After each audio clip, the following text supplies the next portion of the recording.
نحمده ونصلي على رسوله الكريم أما بعد فقال النبي صلى الله عليه وسلم من صلى ركعتي الفجر في بيته يوسع له في رزقه ويقل المنازع بينه وبين أهله ويختم له بالإيمان أو كما قال عليه الصلاة والتسليم حسن یوسف دم عیسیٰ ید بیضا داری آنچ خوباں ہم دارند تو تنہا داری۔ نبی کریم علیہ الصلاۃ والتسلیم ہر اعتبار سے کامل مکمل ہیں۔ آقائے نامدار صلی اللہ علیہ وسلم نے دنیاوی زندگی کو سنوارنے کے اعتبار سے کوئی گوشہ کوئی پہلو تشنا نہیں چھوڑا۔ نبی کریم علیہ الصلاۃ والسلام نے جہاں آخرت سنوارنے کے لیے ہندی کی چندی کر دی، چھوٹے سے چھوٹے مسائل بیان کر دیے، بڑے سے بڑے مسائل بیان کر دیے، وہیں نبی کریم علیہ الصلاۃ والتسلیم نے دنیا سنوارنے کے اعتبار سے جو بھی باتیں ہو سکتی تھیں آقائے نامدار صلی اللہ علیہ وسلم نے ہر اعتبار سے ان پہ روشنی ڈالی، تاکہ امت محمدیہ، امت مرحومہ محمد عربی صلی اللہ علیہ وسلم کے ماننے والوں کو زندگی گزارنے میں کوئی تکلیف، کوئی مصیبت، کوئی پریشانی، کوئی بے چینی، کوئی اضطراب پیش نہ آئے۔ تو آقائے نامدار صلی اللہ علیہ وسلم نے اس حدیث شریف میں عجیب باتیں بیان فرمائی ہیں، عجیب نسخہ بیان فرمایا ہے،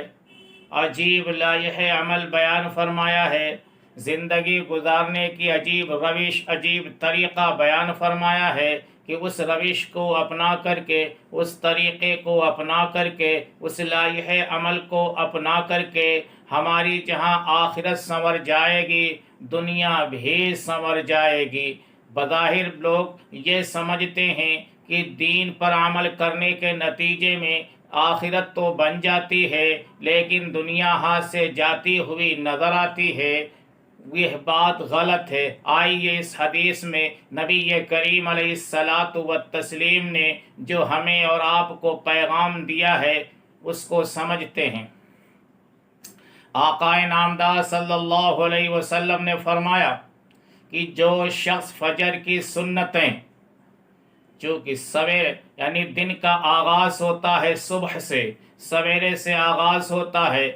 اب آدمی نیند سے اٹھتا ہے، پہلے اللہ کا نام لیتا ہے، اللہ کے سامنے سجدہ ریز ہوتا ہے، اللہ کے سامنے پیشانی ٹیکتا ہے، اللہ کے سامنے دامن پھیلاتا ہے، دامن پسارتا ہے، ہاتھ اٹھاتا ہے، دعائیں مانگتا ہے، تو رب کائنات کے حبیب کائنات محمد عربی صلی اللہ علیہ وسلم نے فرمایا کہ دیکھو فجر کی سنتیں اس طرح سے پڑھو گے تو دنیا بھی سنور جائے گی اور آخرت بھی سنور جائے گی، اور کیا کیا خوبیاں، کیا کیا فضیلتیں، کیا کیا اچھائیاں اور کیا کیا کس انداز میں نیکیاں ملیں گی۔ تو آئیے نبی کریم علیہ السلام کے فرمان کو سمجھتے ہیں۔ آپ نے فرمایا کہ جو شخص فجر کی سنتیں گھر پہ پڑھتا ہے، جو شخص فجر کی سنتیں گھر پہ پڑھتا ہے تو اللہ تبارک و تعالیٰ کی جانب سے اسے 3 چیزیں ملتی ہیں، اور وہ تینوں چیزیں اتنی اہم ہیں کہ ہر شخص کے نزدیک اہم ہیں، ہر شخص کے نزدیک ضروری ہیں، ہر شخص ان 3 چیزوں کو محبوب سمجھتا ہے، ہر شخص کو ان 3 چیزوں سے پیار ہوتا ہے، ہر شخص کو ان 3 چیزوں سے لگاؤ ہوتا ہے، ہر شخص کو ان 3 چیزوں سے تعلق ہوتا ہے، ہر شخص کو ان 3 چیزوں میں رغبت ہوتی ہے۔ تو آئیے دیکھیے آقا نامدار صلی اللہ علیہ وسلم فرماتے ہیں، نمبر 1 یوسع لہ فی رزقی، اللہ تبارک و تعالیٰ کی جانب سے اس کے رزق میں کشادگی کر دی جائے گی، اس کے رزق میں وسعت پیدا کر دی جائے گی، اس کے رزق میں